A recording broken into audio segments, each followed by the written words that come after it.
দিয়ে দেব, কিন্তু 101 জনমে আমি সেদিন তো তার কৃপা পাবো।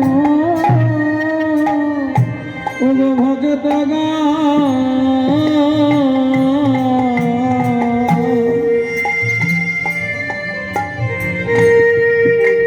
সেই তো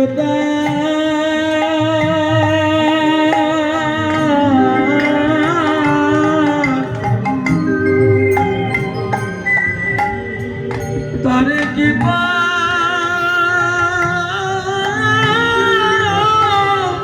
রাস্তা ছেড়ে বসবেন, রাস্তা ছেড়ে বসবেন, প্রচুর জায়গা খালি আছে, রাস্তা ছেড়ে বসবেন। রাস্তার মাঝখানে বসবেন না, রাস্তার মাঝখানে বসবেন না। খবর পড়ছি আকাশবাণী।